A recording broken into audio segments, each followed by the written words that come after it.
everybody. Nandito tayo ngayon sa Yokohama, sa mismong sentro ng Yokohama, ang Minato Mirai. Ayan, sa paligid natin, ililibot ko lamang kayo sa paligid. At dito, ngayon, gagawin natin ang ating mga activities upang libutin ang Yokohama City. Dito sa sentro nila ang Minato Mirai. Kung ayo'y pupunta sa Tokyo, huwag nyo kalimutang isama ang itinerary nito. Huwag nyo kalimutang isama sa itinerary nyo ang Yokohama. Lalo na ang Minato Mirai, ang sentro ng Yokohama. Ito ang pinaka-pasyalan ng mga tao rito. Ito, nasa upper. Nandito tayo sa pinaka-part nila. Nasa ito, nakaangat ito. Elevated yung part na ito. Yan. Yan po, malalaking building. Ayun pa, yung K-Arena. K-Arena, no? Ano ba yung K-Arena? Malapit tayo sa K-Arena. Ayan. Yan po.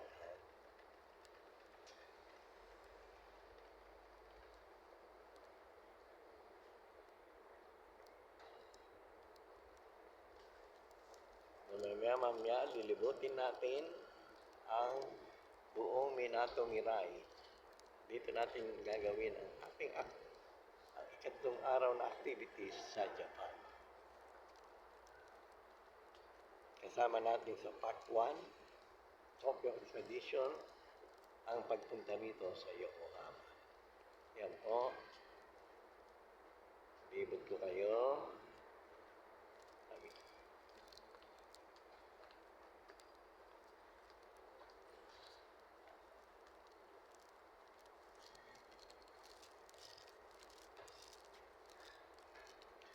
Okay, arena nila.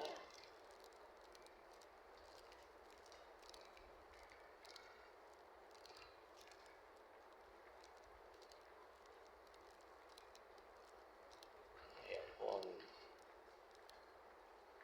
Yokohama Minato Mirai area.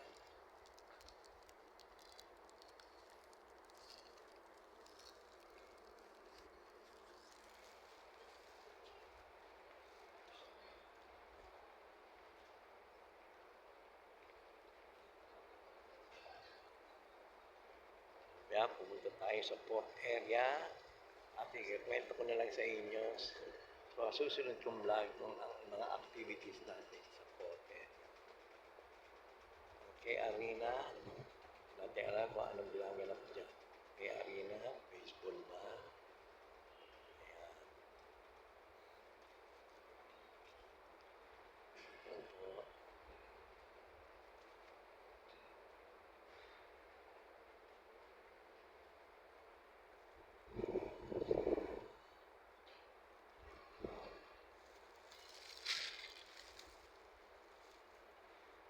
Limit tayo. Ayun ang ilog. Yan, papunta ng ano yung ilog na yan sa port area. Ano? Sa port area, yung ilog na yan.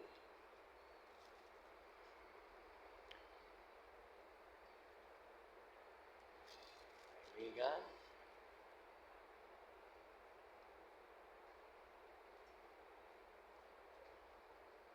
Alin na mamasyal dito sa Yokohama. Isama niyo to sa itinerary nyo pagpunta kayo dito sa Japan. Ang Yokohama. Marami kayong mapapasyalan dito sa Minato Mirai. Kaya ikikwento ko na lang sa inyo kung saan ako mga nagpunta rito sa Minato Mirai. Kung anong mga lugar na napasyalan ko rito sa Minato Mirai.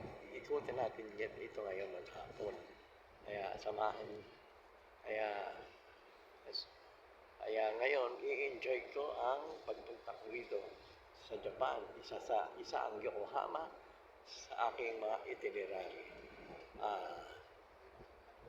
Sige, sa susunod na magkikita uli natin. kung sa iba-ibang parte ng Japan, sa Osaka, pumunta rin tayo at Nagoya. Ipapakita ko rin sa inyo ang mga activities ko doon. Thank you very much.